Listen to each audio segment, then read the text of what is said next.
lies way more carbon than in the air above my head. The weight of all the bacteria on Earth, most of which live in soil, is 35 times greater than all the animals on the Earth and in the seas. There's a lot more biodiversity in the Earth than above it.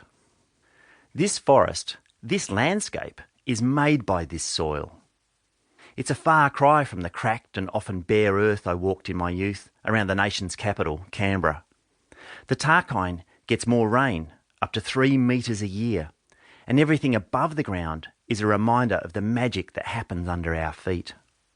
This forest has more things I can see, but way more things I can't see than the land where I first laid my feet. Now, when I walk in the Tarkine, the visible part reminds me of the living nature of the soil underneath. To get to this point, to see soil as more than just dirt, took me a while. It took some relearning of simple science and a reframing of biology, some deep research and a leap of faith. And it just kept getting more fascinating the more I dug into it. I'd like everybody to get as excited about soil as I am. I want everyone to shed the world above ground for a while, to see the world from the ground up, and to feel the astonishment of witnessing where the overwhelming majority of life on Earth starts and ends. Appreciating something so commonplace and yet miraculous that has been right under our noses the whole time is a great revelation. For the next few pages, I invite you to join me as I sing the praises of soil. Introduction. From the ground up. Growing food isn't rocket science. It's way more complex than that.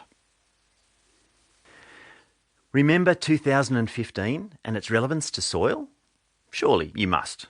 It was declared the International Year of Soils by the United Nations Food and Agriculture Organization. Don't remember 2015 for that reason? Well, neither do I. What did you do on the 5th of December last year then? Celebrate World Soil Day? I didn't think so. Let's face it, soil has an image problem. It doesn't speak. It doesn't move of its own accord.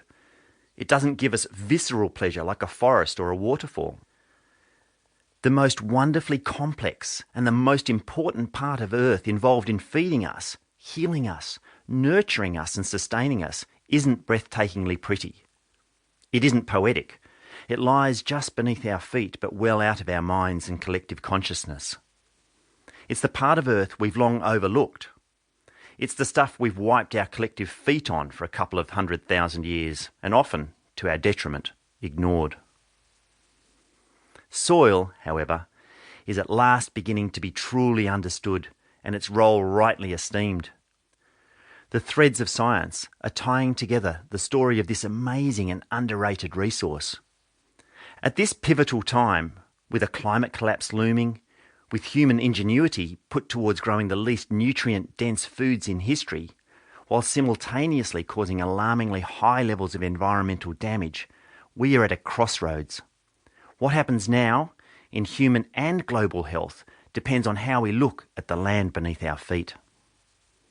At long last, we are beginning to understand the importance of soil. I didn't come to this conclusion easily.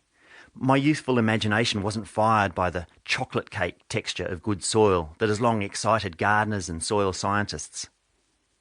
Until relatively recently, I found more joy and excitement in human culture, in David Attenborough's explorations of the wild world, and in actual chocolate cake than I did in thinking about dirt as anything more than something that had accumulated underneath my nails.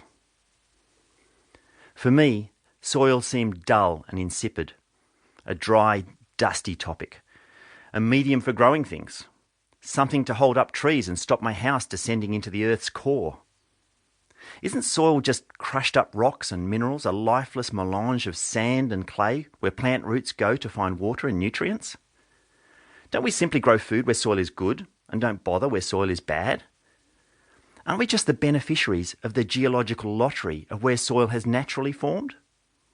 Can't we, in modern times, just throw fertiliser on pretty much any piece of land, no matter how poor, add seeds and water and get some kind of crop? Well, yes and no. The truth about soil will astound and amaze you.